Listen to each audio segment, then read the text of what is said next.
Apex bank ಅಧ್ಯಕ್ಷಗಿರಿಗೆ ಡಿಕೆ ಶಿವಕುಮಾರ್ ಮತ್ತೆ ರಾಜಣ್ಣ ನಡುವೆ ಜಟಾಪಟಿ ನಡೀತಾ ಇರುವಾಗಲೇ ಅಪೆಕ್ಸ್ ಬ್ಯಾಂಕ್ಗೆ ಆಡಳಿತ ಅಧಿಕಾರಿಯನ್ನ ಮುಖ್ಯಮಂತ್ರಿಗಳು ನೇಮಕ ಮಾಡಿದ್ದಾರೆ. ಈ ಹೊತ್ತಿಗೆ ಅಪೆಕ್ಸ್ ಬ್ಯಾಂಕ್ಗೆ ಮುಖ್ಯಮಂತ್ರಿಗಳು ಆಡಳಿತ ಅಧಿಕಾರಿಯನ್ನ ನೇಮಕ ಮಾಡಿದ್ದಾರೆ. ಸಿಎಂ ಅಪರ ಕಾರ್ಯದರ್ಶಿಯಾಗಿರುವ ಜಿಯಾವುಲ್ಲಾ ಅವರನ್ನ ನೇಮಕ ಮಾಡಿದ್ದಾರೆ. ಸದ್ಯ ಸಿದ್ದರಾಮಯ್ಯ ಅವರ ಬಳಿ ಇರುವ ಸಹಕಾರ ಇಲಾಖೆ ಈ ಹಿಂದೆ ಮಂತ್ರಿಯಾಗಿದ್ರು ರಾಜಣ್ಣ. ಈಗ ಮುಖ್ಯಮಂತ್ರಿಗಳ ಕೈಯಲ್ಲೇ ಇದೆ ಸಹಕಾರ ಇಲಾಖೆ.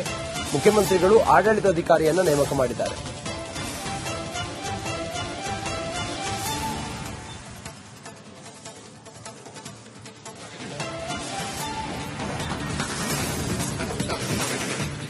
ಹೆಚ್ಚಿನ ಮಾಹಿತಿಯೊಂದಿಗೆ ನಮ್ಮ ಪ್ರತಿನಿಧಿ ಅಭಿಷೇಕ್ ನೇರ ಸಂಪರ್ಕದಲ್ಲಿದ್ದಾರೆ. ಅಭಿಷೇಕ್, ಬಹಳ ಪ್ರಮುಖವಾಗಿ ಅಪೆಕ್ಸ್ ಬ್ಯಾಂಕ್ನ ಅಧ್ಯಕ್ಷಗಿರಿ ವಿಚಾರವಾಗಿ ರಾಜಣ್ಣ ಡಿಕೆಶಿ ನಡುವೆ ಈ ಜಟಾಪಟಿದೆ. ಇದರ ನಡುವೆ ಮುಖ್ಯಮಂತ್ರಿಗಳು ಈಗ ಆಡಳಿತಾಧಿಕಾರಿಯನ್ನ ನೇಮಕ ಮಾಡಿದ್ದಾರೆ. ಏನಿದೆ ಈ ಹೊತ್ತಿಗೆ ಇನ್ಸೈಡ್ ಮಾಹಿತಿ ಅಭಿಷೇಕ್?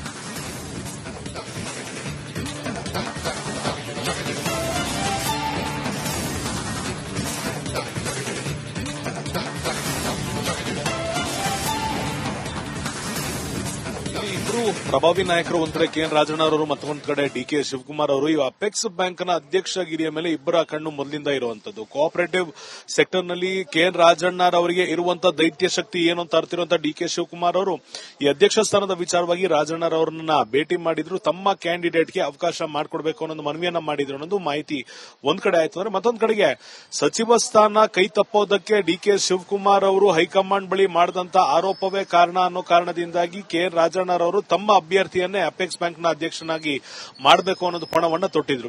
ಈ ಕಾರಣದಿಂದ ಮನವೊಲಿಸುವಂತ ಕೆಲಸವನ್ನ ಡಿಸಿಎಂ ಡಿಕೆ ಶಿವಕುಮಾರ್ ಅವರು ಮಾಡಿದ್ರು ಅಂತ ಹೇಳಲಾಗ್ತಿದ್ರು ಕೂಡ 2 ಬಾರಿ ಭೇಟಿಯಾಗಿರುವಂತದ್ದು. ಬದ್ಧ ವೈರಿಯಾದಂತ ಡಿಕೆ ಶಿವಕುಮಾರ್ ಹಾಗೂ ಕೆಎನ್ ರಾಜಣ್ಣ ರಾಜಕೀಯವಾಗಿ ಒಬ್ಬರ ಕಂಡ್ರೆ ಒಬ್ಬರಿಗೆ ಆಗೋದಿಲ್ಲ. ಕೆಎನ್ ರಾಜಣ್ಣ ಬಹಿರಂಗವಾಗಿ ಒಂದು ಹೇಳಿಕೆಯನ್ನ ಕೊಟ್ಟಿದ್ರು. ಒಂದು ವೇಳೆ ಡಿಕೆ ಶಿವಕುಮಾರ್ ಏನಾದ್ರೂ ಮುಖ್ಯಮಂತ್ರಿ ಆದ್ರು ಅಂದ್ರೆ ರಾಜ್ಯದಲ್ಲಿರುವಂತಹ ಅಷ್ಟು ಕಾಂಗ್ರೆಸ್ ಕಚೇರಿಗಳನ್ನ ಮುಚ್ಚಬೇಕಾದಂತ ಬೀಗ ಹಾಕಬೇಕಾದಂತ ದಿನಗಳು ತೀರಾ ದೂರದಲ್ಲೇನಿಲ್ಲ ಅನ್ನೋ ಮಾತನ್ನ ಹೇಳಿದ್ರು. ಇಂಥ ಸಂದರ್ಭದಲ್ಲಿ ಪದೇ ಪದೇ ಡಿಕೆ ಶಿವಕುಮಾರ್ ಅವರು ಕೆಎನ್ ರಾಜಣ್ಣ ಅವರನ್ನ ಭೇಟಿಯಾದಂತಹ ಸಂದರ್ಭದಲ್ಲಿ ನಾವು ನೋಡಿದ್ರೆ ಇಲ್ಲಿಗೆ ಅರ್ಥ ಆಗ್ತಿರುವಂತದ್ದು, ಒಂದು ಕೋಆಪರೇಟಿವ್ ಸೊಸೈಟಿಯ ದಿಗ್ಗಜರಾದಂತಹ ಕೆಎನ್ ರಾಜಣ್ಣ ಅವರನ್ನ ವಿಶ್ವಾಸಕ್ಕೆ ತೆಗೆದುಕೊಳ್ಳೋದು. ಒಂದು ವೇಳೆ ಮುಖ್ಯಮಂತ್ರಿ ಆಗುವಂತ ದಿನ ಸನ್ನಿಹಿತವಾಗಿದ್ರೆ ತನ್ನ ಕ್ಯಾಬಿನೆಟ್ ನಲ್ಲಿ ಅವಕಾಶವನ್ನ ಕೊಡುವಂತ ಭರವಸೆಯನ್ನು ಏನಾದರೂ ಕೊಟ್ಟಿದ್ದಾರಾ, ಅಥವಾ ಅಪೆಕ್ಸ್ ಬ್ಯಾಂಕ್ನ ಅಧ್ಯಕ್ಷ ಸ್ಥಾನವನ್ನ ಬಿಟ್ಕೊಡಿ, ಅದಾದ ನಂತರ ನಿಮಗೆ ಬೇಕಾದಂತ ಅನುಕೂಲವನ್ನು ಮಾಡಿಕೊಡ್ತೀವಿ ಅಂತ ಏನಾದರೂ ಮಾತನಾಡಿದಾರಾ, ಅಥವಾ ಈ ಹಿಂದೆ ಆಗಿರುವಂತಹ ಅಷ್ಟು ರಾಜಕೀಯ ಬೆಳವಣಿಗೆಗಳನ್ನ ಮರೆತು ಬಿಡಿ ಇನ್ಮುಂದೆ ಆದರೂ ಕೈ ಜೋಡಿಸೋಣ ಅಂತ ಒಂದು ಮನವಿಯನ್ನ ಮಾಡಿದರೆ ಈ 3 ಆಯಾಮಗಳಲ್ಲಿ ನಾವು ಯೋಚನೆ ಮಾಡಬೇಕಾಗುತ್ತೆ. ಆದ್ರೆ ರಾಜಣ್ಣರವರು ಡಿಸಿಎಂ ಡಿಕೆ ಶಿವಕುಮಾರ್ ಅವರನ್ನ ಭೇಟಿಯಾದಂತ ಪೂರ್ಣ ಪ್ರಮಾಣದ ವಿವರವನ್ನ ಸಿದ್ದರಾಮಯ್ಯನವರಿಗೆ ನೀಡಿದ ನಂತರವಷ್ಟೇ ಆಡಳಿತಾಧಿಕಾರಿಯನ್ನ ನೇಮಕ ಮಾಡಿರೋದನ್ನು ನಾವಿಲ್ಲಿ ಗಮನಿಸಬೇಕಾಗಿರೋದು ಒಂದ್ ಕಡೆ ಆಗುತ್ತೆ. ಇದ್ರ ಜೊತೆಗೆ ರಾಜ್ಯದಲ್ಲಿರುವಂತಹ ಕಾಂಗ್ರೆಸ್ನ ಒಳಜಗಳ ಕುರ್ಚಿ ಕಿತ್ತಾಟದ ಬಗ್ಗೆ 8 ಪುಟಗಳ ದಾಖಲೆಯನ್ನ 8 ಪುಟಗಳ ಪತ್ರವನ್ನ ಹೈಕಮಾಂಡ್ಗೆ ಬರೆದಿರುವಂತಹ ರಾಜಣ್ಣ ಇದು ಪತ್ರವಲ್ಲ. ಈ ರೀತಿ ಪದೇ ಪದೇ ಪ್ರತಿ ವಾರ ಒಂದೊಂದು ಪತ್ರವನ್ನ ನಾವು ನಿಮಗೆ ಕಳಿಸ್ತೇವೆ, ಅಲ್ಲಿಯವರೆಗೂ ನೀವು ಯಾವುದೇ ಬದಲಾವಣೆಯನ್ನ ಮಾಡಬೇಕಾ ಮಾಡಬಾರ್ದ ಅನ್ನೋ ಚಿಂತನೆಯನ್ನ ನೀವು ಮಾಡ್ತೀರಿ ಅಂತ ಹೈಕಮಾಂಡ್ಗೂ ಕೂಡ ಒಂದು ಸಂದೇಶವನ್ನ ಕೊಟ್ಟಿದ್ದಾರೆ. ಖಂಡಿತವಾಗಿಯೂ ಡಿಕೆ ಶಿವಕುಮಾರ್ ಅವರು ರಾಜಣ್ಣರವರನ್ನ ಭೇಟಿಯಾಗಿರುವಂತಹ ಒಂದು ಹಿನ್ನೆಲೆ ನೋಡಿದಾಗ ವಿಶ್ವಾಸಕ್ಕೆ ಪಡೆಯುವಂತ ಅಷ್ಟು ಯತ್ನಗಳು ನಡೀತಾ ಇದೆ ಅಂತ ಗೊತ್ತಾಗ್ತಿರುವಂತದ್ದು. ರಂಜಿತ್, ಓಕೆ, ಥ್ಯಾಂಕ್ ಯು ನಿಮ್ಮೆಲ್ಲ ಮಾಹಿತಿಗಾಗಿ ಅಭಿಷೇಕ್. ಅಪೆಕ್ಸ್ ಬ್ಯಾಂಕ್ ಅಧ್ಯಕ್ಷಗಿರಿಗೆ ಡಿಕೆ ಶಿವಕುಮಾರ್ ಮತ್ತೆ ರಾಜಣ್ಣ ನಡುವೆ ಜಟಾಪಟಿ ನಡೀತಾ ಇರುವಾಗಲೇ ಅಪೆಕ್ಸ್ ಬ್ಯಾಂಕ್ಗೆ ಆಡಳಿತ ಅಧಿಕಾರಿಯನ್ನ ಮುಖ್ಯಮಂತ್ರಿಗಳು ನೇಮಕ ಮಾಡಿದ್ದಾರೆ. ಈ ಹೊತ್ತಿಗೆ ಅಪೆಕ್ಸ್ ಬ್ಯಾಂಕ್ಗೆ ಮುಖ್ಯಮಂತ್ರಿಗಳು ಆಡಳಿತ ಅಧಿಕಾರಿಯನ್ನ ನೇಮಕ ಮಾಡಿದ್ದಾರೆ. ಸಿಎಂ ಅಪರ ಕಾರ್ಯದರ್ಶಿಯಾಗಿರುವ ಜಿಯಾವುಲ್ಲಾ ಅವರನ್ನ ನೇಮಕ ಮಾಡಿದ್ದಾರೆ. ಸದ್ಯ ಸಿದ್ದರಾಮಯ್ಯ ಅವರ ಬಳಿ ಇರುವ ಸಹಕಾರ ಇಲಾಖೆ ಈ ಹಿಂದೆ ಮಂತ್ರಿಯಾಗಿದ್ರು ರಾಜಣ್ಣ. ಈಗ ಮುಖ್ಯಮಂತ್ರಿಗಳ ಕೈಯಲ್ಲೇ ಇದೆ ಸಹಕಾರ ಇಲಾಖೆ. ಮುಖ್ಯಮಂತ್ರಿಗಳು ಆಡಳಿತಾಧಿಕಾರಿಯನ್ನ ನೇಮಕ ಮಾಡಿದ್ದಾರೆ.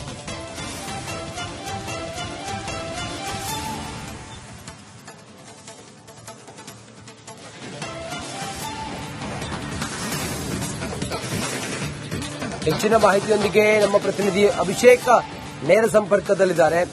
ಅಭಿಷೇಕ್, ಬಹಳ ಪ್ರಮುಖವಾಗಿ ಅಪೆಕ್ಸ್ ಬ್ಯಾಂಕ್ನ ಅಧ್ಯಕ್ಷಗಿರಿ ವಿಚಾರವಾಗಿ ರಾಜಣ್ಣ ಡಿಕೆಶಿ ನಡುವೆ ಈ ಜಟಾಪಟಿದೆ. ಇದರ ನಡುವೆ ಮುಖ್ಯಮಂತ್ರಿಗಳು ಈಗ ಆಡಳಿತಾಧಿಕಾರಿಯನ್ನ ನೇಮಕ ಮಾಡಿದ್ದಾರೆ. ಏನಿದೆ ಈ ಹೊತ್ತಿಗೆ ಇನ್ಸೈಡ್ ಮಾಹಿತಿ ಅಭಿಷೇಕ್?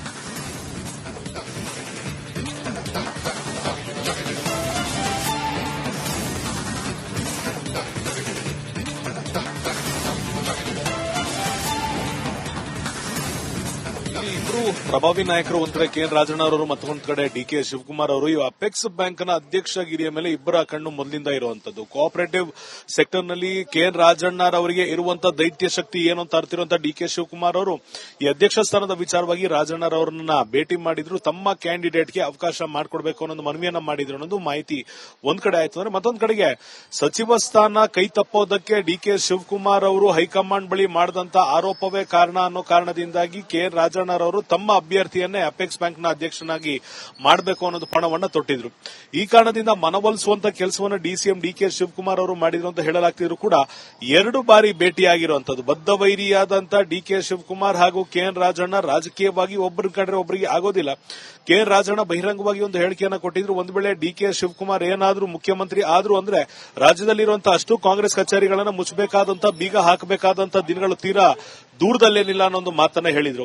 ಇಂಥ ಸಂದರ್ಭದಲ್ಲಿ ಪದೇ ಪದೇ ಡಿಕೆ ಶಿವಕುಮಾರ್ ಅವರು ಕೆಎನ್ ರಾಜಣ್ಣ ಅವರನ್ನ ಭೇಟಿಯಾದಂತಹ ಸಂದರ್ಭದಲ್ಲಿ ನಾವು ನೋಡಿದ್ರೆ ಇಲ್ಲಿಗೆ ಅರ್ಥ ಆಗ್ತಿರುವಂತದ್ದು, ಒಂದು ಕೋಆಪರೇಟಿವ್ ಸೊಸೈಟಿಯ ದಿಗ್ಗಜರಾದಂತಹ ಕೆಎನ್ ರಾಜಣ್ಣ ಅವರನ್ನ ವಿಶ್ವಾಸಕ್ಕೆ ತೆಗೆದುಕೊಳ್ಳೋದು. ಒಂದು ವೇಳೆ ಮುಖ್ಯಮಂತ್ರಿ ಆಗುವಂತ ದಿನ ಸನ್ನಿಹಿತವಾಗಿದ್ರೆ ತನ್ನ ಕ್ಯಾಬಿನೆಟ್ ನಲ್ಲಿ ಅವಕಾಶವನ್ನ ಕೊಡುವಂತ ಭರವಸೆಯನ್ನು ಏನಾದರೂ ಕೊಟ್ಟಿದ್ದಾರಾ, ಅಥವಾ ಅಪೆಕ್ಸ್ ಬ್ಯಾಂಕ್ನ ಅಧ್ಯಕ್ಷ ಸ್ಥಾನವನ್ನ ಬಿಟ್ಕೊಡಿ, ಅದಾದ ನಂತರ ನಿಮಗೆ ಬೇಕಾದಂತ ಅನುಕೂಲವನ್ನು ಮಾಡಿಕೊಡ್ತೀವಿ ಅಂತ ಏನಾದರೂ ಮಾತನಾಡಿದಾರಾ, ಅಥವಾ ಈ ಹಿಂದೆ ಆಗಿರುವಂತಹ ಅಷ್ಟು ರಾಜಕೀಯ ಬೆಳವಣಿಗೆಗಳನ್ನ ಮರೆತು ಬಿಡಿ ಇನ್ಮುಂದೆ ಆದರೂ ಕೈ ಜೋಡಿಸೋಣ ಅಂತ ಒಂದು ಮನವಿಯನ್ನ ಮಾಡಿದರೆ ಈ 3 ಆಯಾಮಗಳಲ್ಲಿ ನಾವು ಯೋಚನೆ ಮಾಡಬೇಕಾಗುತ್ತೆ. ಆದ್ರೆ ರಾಜಣ್ಣ ಅವರು ಡಿಸಿಎಂ ಡಿಕೆ ಶಿವಕುಮಾರ್ ಅವರನ್ನ ಭೇಟಿಯಾದಂತ ಪೂರ್ಣ ಪ್ರಮಾಣದ ವಿವರವನ್ನ ಸಿದ್ದರಾಮಯ್ಯನವರಿಗೆ ನೀಡಿದ ನಂತರವಷ್ಟೇ ಆಡಳಿತಾಧಿಕಾರಿಯನ್ನ ನೇಮಕ ಮಾಡಿರೋದನ್ನು ನಾವಿಲ್ಲಿ ಗಮನಿಸಬೇಕಾಗಿರೋದು ಒಂದ್ ಕಡೆ ಆಗುತ್ತೆ.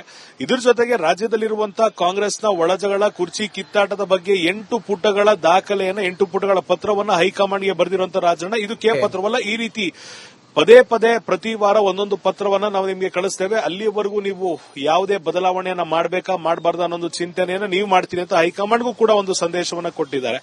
ಖಂಡಿತವಾಗಿಯೂ ಡಿಕೆ ಶಿವಕುಮಾರ್ ಅವರು ರಾಜಣ್ಣ ಅವರನ್ನ ಭೇಟಿಯಾಗಿರುವಂತಹ ಒಂದು ಹಿನ್ನೆಲೆ ನೋಡಿದಾಗ ವಿಶ್ವಾಸಕ್ಕೆ ಪಡೆಯುವಂತ ಅಷ್ಟು ಯತ್ನಗಳು ನಡೀತಾ ಇದೆ ಅಂತ ಗೊತ್ತಾಗ್ತಿರುವಂತದ್ದು. ರಂಜಿತ್, ಓಕೆ, ಥ್ಯಾಂಕ್ ಯು ನಿಮ್ಮೆಲ್ಲ ಮಾಹಿತಿಗಾಗಿ ಅಭಿಷೇಕ್. ಅಪೆಕ್ಸ್ ಬ್ಯಾಂಕ್ ಅಧ್ಯಕ್ಷಗಿರಿಗೆ ಡಿಕೆ ಶಿವಕುಮಾರ್ ಮತ್ತೆ ರಾಜಣ್ಣ ನಡುವೆ ಜಟಾಪಟಿ ನಡೀತಾ ಇರುವಾಗಲೇ ಅಪೆಕ್ಸ್ ಬ್ಯಾಂಕ್ಗೆ ಆಡಳಿತ ಅಧಿಕಾರಿಯನ್ನ ಮುಖ್ಯಮಂತ್ರಿಗಳು ನೇಮಕ ಮಾಡಿದ್ದಾರೆ. ಈ ಹೊತ್ತಿಗೆ ಅಪೆಕ್ಸ್ ಬ್ಯಾಂಕ್ಗೆ ಮುಖ್ಯಮಂತ್ರಿಗಳು ಆಡಳಿತ ಅಧಿಕಾರಿಯನ್ನ ನೇಮಕ ಮಾಡಿದ್ದಾರೆ. ಸಿಎಂ ಅಪರ ಕಾರ್ಯದರ್ಶಿಯಾಗಿರುವ ಜಿಯಾವುಲ್ಲಾ ಅವರನ್ನ ನೇಮಕ ಮಾಡಿದ್ದಾರೆ. ಸದ್ಯ ಸಿದ್ದರಾಮಯ್ಯ ಅವರ ಬಳಿ ಇರುವ ಸಹಕಾರ ಇಲಾಖೆ ಈ ಹಿಂದೆ ಮಂತ್ರಿಯಾಗಿದ್ರು ರಾಜಣ್ಣ. ಈಗ ಮುಖ್ಯಮಂತ್ರಿಗಳ ಕೈಯಲ್ಲೇ ಇದೆ ಸಹಕಾರ ಇಲಾಖೆ. ಮುಖ್ಯಮಂತ್ರಿಗಳು ಆಡಳಿತ ಅಧಿಕಾರಿಯನ್ನ ನೇಮಕ ಮಾಡಿದ್ದಾರೆ.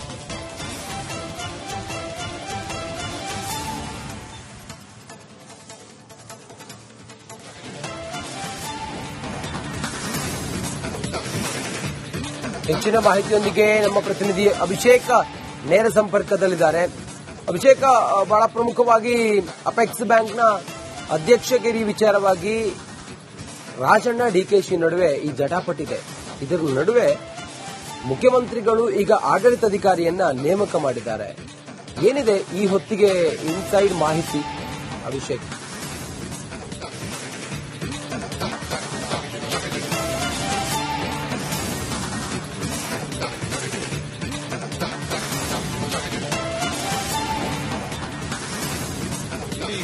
ಪ್ರಭಾವಿ ನಾಯಕರು ಒಂದ್ ಕಡೆ ಕೆಎನ್ ರಾಜಣ್ಣ ಅವರು ಮತ್ತೊಂದ್ ಕಡೆ ಡಿಕೆ ಶಿವಕುಮಾರ್ ಅವರು ಈ ಅಪೆಕ್ಸ್ ಬ್ಯಾಂಕ್ನ ಅಧ್ಯಕ್ಷಗಿರಿಯ ಮೇಲೆ ಇಬ್ಬರ ಕಣ್ಣು ಮೊದಲಿಂದ ಇರುವಂತದ್ದು. ಕೋಆಪರೇಟಿವ್ ಸೆಕ್ಟರ್ ನಲ್ಲಿ ಕೆಎನ್ ರಾಜಣ್ಣ ಅವರಿಗೆ ಇರುವಂತಹ ದೈತ್ಯ ಶಕ್ತಿ ಏನು ಅಂತ ಅರ್ತಿರುವಂತಹ ಡಿಕೆ ಶಿವಕುಮಾರ್ ಅವರು ಈ ಅಧ್ಯಕ್ಷ ಸ್ಥಾನದ ವಿಚಾರವಾಗಿ ರಾಜಣ್ಣ ಅವರನ್ನ ಭೇಟಿ ಮಾಡಿದ್ರು. ತಮ್ಮ ಕ್ಯಾಂಡಿಡೇಟ್ಗೆ ಅವಕಾಶ ಮಾಡಿಕೊಡ್ಬೇಕು ಅನ್ನೋ ಮನವಿಯನ್ನ ಮಾಡಿದ್ರು ಅನ್ನೋದು ಮಾಹಿತಿ ಒಂದ್ ಕಡೆ ಆಯ್ತು. ಅಂದ್ರೆ ಮತ್ತೊಂದ್ ಕಡೆಗೆ ಸಚಿವ ಸ್ಥಾನ ಕೈ ತಪ್ಪೋದಕ್ಕೆ ಡಿಕೆ ಶಿವಕುಮಾರ್ ಅವರು ಹೈಕಮಾಂಡ್ ಬಳಿ ಮಾಡಿದಂತ ಆರೋಪವೇ ಕಾರಣ ಅನ್ನೋ ಕಾರಣದಿಂದಾಗಿ ಕೆಎನ್ ರಾಜಣ್ಣ ಅವರು ತಮ್ಮ ಅಭ್ಯರ್ಥಿಯನ್ನೇ ಅಪೆಕ್ಸ್ ಬ್ಯಾಂಕ್ನ ಅಧ್ಯಕ್ಷನಾಗಿ ಮಾಡಬೇಕು ಅನ್ನೋದು ಪಣವನ್ನ ತೊಟ್ಟಿದ್ರು.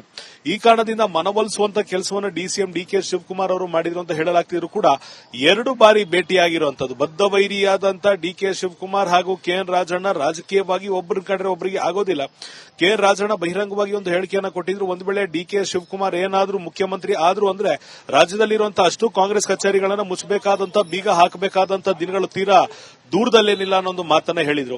ಇಂಥ ಸಂದರ್ಭದಲ್ಲಿ ಪದೇ ಪದೇ ಡಿಕೆ ಶಿವಕುಮಾರ್ ಅವರು ಕೆಎನ್ ರಾಜಣ್ಣರವರನ್ನ ಭೇಟಿಯಾದಂತಹ ಸಂದರ್ಭದಲ್ಲಿ ನಾವು ನೋಡಿದ್ರೆ ಇಲ್ಲಿಗೆ ಅರ್ಥ ಆಗ್ತಿರುವಂತದ್ದು, ಒಂದು ಕೋಆಪರೇಟಿವ್ ಸೊಸೈಟಿಯ ದಿಗ್ಗಜರಾದಂತಹ ಕೆಎನ್ ರಾಜಣ್ಣರವರನ್ನ ವಿಶ್ವಾಸಕ್ಕೆ ತೆಗೆದುಕೊಳ್ಳೋದು, ಒಂದು ವೇಳೆ ಮುಖ್ಯಮಂತ್ರಿ ಆಗುವಂತ ದಿನ ಸನ್ನಿಹಿತವಾಗಿದ್ರೆ ತನ್ನ ಕ್ಯಾಬಿನೆಟ್ ನಲ್ಲಿ ಅವಕಾಶವನ್ನ ಕೊಡುವಂತ ಭರವಸೆಯನ್ನು ಏನಾದರೂ ಕೊಟ್ಟಿದ್ದಾರಾ, ಅಥವಾ ಅಪೆಕ್ಸ್ ಬ್ಯಾಂಕ್ನ ಅಧ್ಯಕ್ಷ ಸ್ಥಾನವನ್ನ ಬಿಟ್ಕೊಡಿ, ಅದಾದ ನಂತರ ನಿಮಗೆ ಬೇಕಾದಂತ ಅನುಕೂಲವನ್ನು ಮಾಡಿಕೊಡ್ತೀವಿ ಅಂತ ಏನಾದರೂ ಮಾತನಾಡಿದಾರಾ, ಅಥವಾ ಈ ಹಿಂದೆ ಆಗಿರುವಂತಹ ಅಷ್ಟು ರಾಜಕೀಯ ಬೆಳವಣಿಗೆಗಳನ್ನ ಮರೆತು ಬಿಡಿ ಇನ್ಮುಂದೆ ಆದರೂ ಕೈ ಜೋಡಿಸೋಣ ಅಂತ ಒಂದು ಮನವಿಯನ್ನ ಮಾಡಿದರೆ, ಈ ಮೂರು ಆಯಾಮಗಳಲ್ಲಿ ನಾವು ಯೋಚನೆ ಮಾಡಬೇಕಾಗುತ್ತೆ. ಆದ್ರೆ ರಾಜಣ್ಣರವರು ಡಿಸಿಎಂ ಡಿಕೆ ಶಿವಕುಮಾರ್ ಅವರನ್ನ ಭೇಟಿಯಾದಂತ ಪೂರ್ಣ ಪ್ರಮಾಣದ ವಿವರವನ್ನ ಸಿದ್ದರಾಮಯ್ಯನವರಿಗೆ ನೀಡಿದ ನಂತರವಷ್ಟೇ ಆಡಳಿತಾಧಿಕಾರಿಯನ್ನ ನೇಮಕ ಮಾಡಿರೋದನ್ನು ನಾವಿಲ್ಲಿ ಗಮನಿಸಬೇಕಾಗಿರೋದು ಒಂದ್ ಕಡೆ ಆಗುತ್ತೆ. ಇದ್ರ ಜೊತೆಗೆ ರಾಜ್ಯದಲ್ಲಿರುವಂತಹ ಕಾಂಗ್ರೆಸ್ನ ಒಳಜಗಳ, ಕುರ್ಚಿ ಕಿತ್ತಾಟದ ಬಗ್ಗೆ 8 ಪುಟಗಳ ದಾಖಲೆಯನ್ನ, 8 ಪುಟಗಳ ಪತ್ರವನ್ನ ಹೈಕಮಾಂಡ್ಗೆ ಬರೆದಿರುವಂತಹ ರಾಜಣ್ಣ, ಇದು ಪತ್ರವಲ್ಲ. ಈ ರೀತಿ ಪದೇ ಪದೇ ಪ್ರತಿ ವಾರ ಒಂದೊಂದು ಪತ್ರವನ್ನ ನಾವು ನಿಮಗೆ ಕಳಿಸ್ತೇವೆ, ಅಲ್ಲಿವರೆಗೂ ನೀವು ಯಾವುದೇ ಬದಲಾವಣೆಯನ್ನ ಮಾಡಬೇಕಾ ಮಾಡಬಾರ್ದು ಅನ್ನೋ ಒಂದು ಚಿಂತನೆಯನ್ನ ನೀವು ಮಾಡ್ತೀರಿ ಅಂತ ಹೈಕಮಾಂಡ್ಗೂ ಕೂಡ ಒಂದು ಸಂದೇಶವನ್ನ ಕೊಟ್ಟಿದ್ದಾರೆ. ಖಂಡಿತವಾಗಿಯೂ ಡಿಕೆ ಶಿವಕುಮಾರ್ ಅವರು ರಾಜಣ್ಣರವರನ್ನ ಭೇಟಿಯಾಗಿರುವಂತಹ ಒಂದು ಹಿನ್ನೆಲೆ ನೋಡಿದಾಗ ವಿಶ್ವಾಸಕ್ಕೆ ಪಡೆಯುವಂತ ಅಷ್ಟು ಯತ್ನಗಳು ನಡೀತಾ ಇದೆ ಅಂತ ಗೊತ್ತಾಗ್ತಿರುವಂತದ್ದು. ರಂಜಿತ್, ಓಕೆ, ಥ್ಯಾಂಕ್ ಯು ನಿಮ್ಮೆಲ್ಲ ಮಾಹಿತಿಗಾಗಿ ಅಭಿಷೇಕ್.